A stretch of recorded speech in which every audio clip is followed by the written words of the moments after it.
আমি যাই ভাবি কিংবা আমি যেটা মনে করি সেটা হয়তো আমার দোষ। আমি স্বীকার করছি। কিন্তু আপনি যেটা বোঝেন সেটা অবশ্যই আপনার দোষ। ওকে? সো হ্যালো এভরিওয়ান, আসসালামু আলাইকুম। কেমন আছেন সবাই? আশা করি সবাই ভালো আছেন। আমিও ভালো আছি আলহামদুলিল্লাহ। তো এখানে আজকের সারাদিনে কি করলাম একটু রান্নাবান্নার ভিডিও, ব্লগ ভিডিওটা আপনাদের সাথে একটু শেয়ার করতে আসলাম। তো সবাই অবশ্যই ভিডিওটা দেখবেন, ভালো লাগলে লাইক কমেন্ট শেয়ার দিয়ে পাশে থাকবেন আর আমার চ্যানেলটা সাবস্ক্রাইব করে দেবেন। আমি অবশ্যই আপনাদের পাশে থাকবো, আপনারা আমার পাশে থাকবেন। তো এখানে আজকে সকাল থেকে একটু নাস্তা পানি বানালাম, সকালের যে নাস্তাটা। তো আজকে একটু ভিন্ন নাস্তা বানালাম। এখানে নারিকেল পুলি পিঠা বানাচ্ছি। তো শীতের একটা পুলি পিঠা এটা একটা।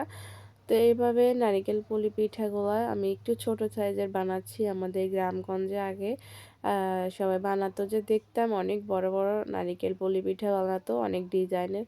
তো আমি আজকে সেজন্য অনেক অনেক বড় বানাচ্ছি না। আমি তেমন একটা ডিজাইনও পারি না, আর সেজন্য এভাবে বানিয়ে নিচ্ছি।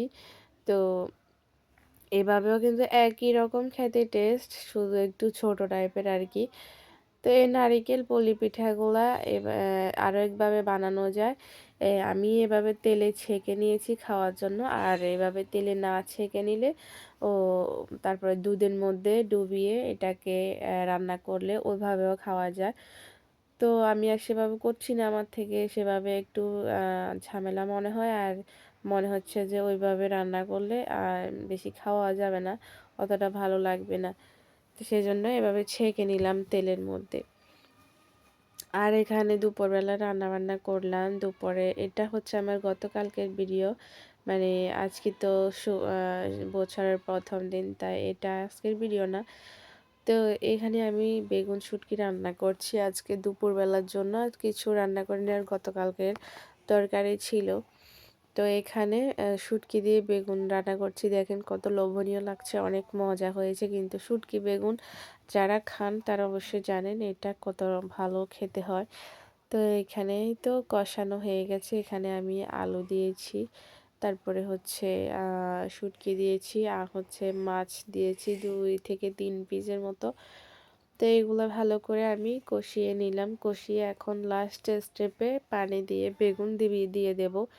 কারণ বেগুনটা যদি একদম প্রথমে দেওয়া হয় তাহলে কি হয়, বেগুন অনেক বেশি নরম হয়ে যায়, খেতে ভালো লাগে না। তো এই কষানোর পরে তারপরে বেগুনটা দিয়ে আমি লাস্ট স্টেপের পানিটা দিয়ে দেব, যাতে বেগুনগুলো একটু গোটা গোটা থাকে আর কি, নরম হবে তবে ভাঙবে না। তাই এই তো দিয়ে এগুলো নেড়ে ছেড়ে নিচ্ছি। তো আহ, আমি যেটা প্রথমে বলছিলাম, আসলে আমি আমার ব্যক্তি জীবনে আমি মানে আমার যা মনে হবে আমি সেটাই করি। আমি আমার মনের কথা শুনি। তো কে কি বললো, কে কি করলো, এটা আমার দেখার একদমই মানে ভালো লাগে না, যেটাকে বলি। ঠিক আছে, সবার আগে নিজের কথা নিজেকে নিয়ে ভাবতে হবে, নিজের মনের কথা শুনতে হবে। নিজের মন যেটা সায় দিবে সেটাই করতে হবে। আর যদি নিজের মন সায় না দেয়, অন্যের কথা ধরে আমি যে কোনো কাজ হয়তো কারো মন রক্ষা করতে করে ফেলবো। তো এতে কিন্তু মন রক্ষা করলে সাময়িকভাবে হবে, কিন্তু পরবর্তীতে যে দেখা যাবে ওই ঘটনাকে কেন্দ্র করে অনেক বড় কিছু হয়ে যেতে পারে। কিন্তু যার জন্য আপনি ওই সাময়িক মন রক্ষাটা করেছেন বা স্যাক্রিফাইস করেছেন, সে কিন্তু পরে আর আপনার পাশে থাকবে না। এটা হচ্ছে মানুষের জীবন। তো যেটা বলছিলাম, সবার আগে নিজের মনের কথা শোনা উচিত। আমার মনে হয় এটা সব মানুষেরই উচিত। তো আমিও সেটাই করি। আমি আমার মন যেটা সায় দেয় আমি সেটাই করি, সে যেই কাজ হোক। তো আর এখানে এই তো রান্নাবান্না শেষ। এখন আজকের এখানে একটু গতকালকে যেটা 31st নাইট ছিল, 12টা বাজার সাথে সাথে এই যে দেখেন চারিদিকে কত আতশবাজি ফাটাচ্ছে সবাই, এগুলোকে একটু ভিডিও করে নিলাম। কারণ আমি তো এগুলো করতে পারবো না, মানে আমি একা একা এগুলো পারিও না। হ্যাঁ, তো যারা এগুলা আনন্দ করতেছে এখানে একটু ভিডিও করে নি, ভালো লাগে। তখন অনেক বড় বড় আতশবাজি ফাটাইছে এরা সবাই, অনেক বড় আওয়াজ হয়েছে। আমি ভয়ও পাইতেছিলাম আর একটু ভিডিও করতেছিলাম।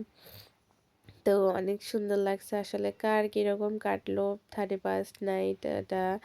অনেকে অনেক কিছু রান্না করে, মানে উৎসব করে, কেউ ছাদেও করে, কেউ যারা গ্রামে থাকে তারা মাঠে করে কিংবা বাড়ির উঠোনে কিংবা বাড়ির ছাদে। তা আসলে আমার সেরকম কিছু করা হয়নি, কারণ আমি একা বাসায় বাচ্চাদের নিয়ে আমার তেমন একটা কিছু করা হয় না। যদি করি সেটা পরের দিন, মানে নতুন বছরের দিন দুপুরবেলা হয়তো বিরিয়ানি-টিরিয়ানি রান্না করি এই আরকি। তো সবাই আসলে অনেক আনন্দ করে। অনেক মানুষ থাকলে, ঘরের অনেক মানুষ থাকলে তখন সবাই মিলে প্ল্যান করে কিছু করা যায় আসলে। তো সেরকম আমার কাছে কেউ নেই, তাই করা হয় না আমার। আর এখানে আমার জামাই আমার জন্য 31st নাইটে অফিস থেকে আসার সময় এখানে কয়টা চকলেট নিয়ে আসছে। অত বেশি আনে নাই, কারণ বাচ্চারা চকলেট বেশি খায়, খেলে ওদের দাঁত নষ্ট হয়ে যায়। সেজন্য গুনে, গুনে ৫ টা আনছে। আমরা ৫ জন মানুষ, সেজন্য ৫ টা আনছে। আচ্ছা যাই হোক, তারপরও ভালো লাগলো। আরও মানে আমি এইটুকু এক্সপেক্ট করিনি তার কাছ থেকে। সে অনেক ব্যস্ত অফিসের কাজ নিয়ে, তারপরেও এইটুকু নিয়ে আনছে। আমার অনেক আসলে ভালো লাগছে। আর এটা হচ্ছে আমাদের আ আম বাড়ির, আমাদের গ্রামের বাড়ির একটা ভিউ। তো গ্রামের বাড়ি গিয়েছিলাম। এইখানে বাড়ির পাশে রাস্তায় একটু হাঁটছিলাম। দেখেন গ্রামের পরিবেশটা কত সুন্দর। আর এই যে এগুলাকে হচ্ছে চেলি বলে নোয়াখালীর ভাষায়। তো এগুলো গরুর গোবর দিয়ে বানায়। যারা এগুলা আসলে গ্রামে থাকেন তারা অবশ্যই চিনবেন।